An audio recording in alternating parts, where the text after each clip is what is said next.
Match qui peut permettre de bien se positionner au classement entre Rennes 6e et Toulouse 8e. 2 points d'écart entre les deux formations.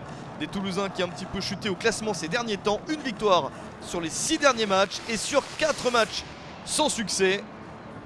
Boubandjé est bien titulaire avec Steve Yago, Christopher Julien, une défense intéressante. Jimmy Durmaz au milieu, Martin Braithwaite le capitaine et Ola Toivonen, ancien Rennais, devant. Diop et Trejo sont eux absents. Toulouse qui veut essayer de se relancer, mais dès la première minute, le Stade Rennais conserve le ballon et attaque avec Paul-Georges Ntep sur le côté. Ntep qui va travailler avant de trouver une bonne solution dans la surface pour Yoann Gourcuff. L'ouverture du score après 1 minute seulement dans le match et le deuxième but de la saison pour Yoann Gourcuff. Situation idéale pour la formation bretonne.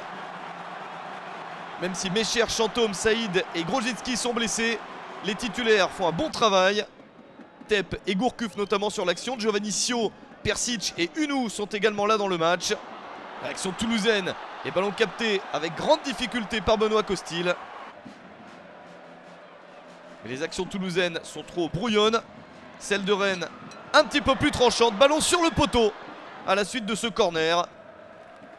Ballon légèrement dévié par Pedro Mendes, le capitaine de Rennes. 1-0, c'est le score à la mi-temps.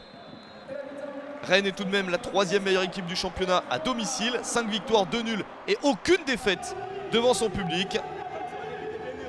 Mais les Rennais restent sur 2 matchs sans victoire. L'occasion est belle de se relancer face à Toulouse. Pascal Duprat sait que sa formation est dans un temps plus difficile.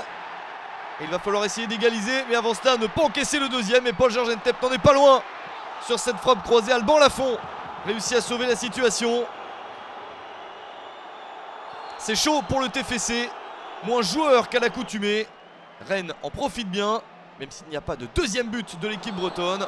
Encore un coup franc intéressant sauvé par Alban Lafont. Le coup franc de l'international ivoirien Giovanni Sio.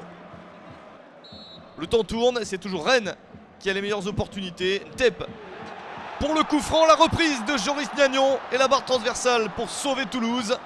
Gnagnon, un des jeunes de cette équipe rennaise qui fait un bon match.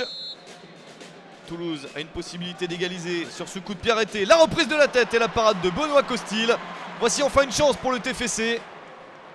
Mais ça ne veut pas sourire dans ce match. Le plus grand nombre d'occasions est nettement en faveur de Rennes. Une de plus peut-être avec cette possibilité pour Pedro Henrique dans la surface. Et attention à ce contact car le combat se poursuit. Et l'arbitre a vu ce qui s'est passé. Carton rouge pour Christopher Julien dans les arrêts de jeu à la 91e minute. Ça ne change rien à l'issue du match. Victoire de Rennes, 1-0 contre Toulouse.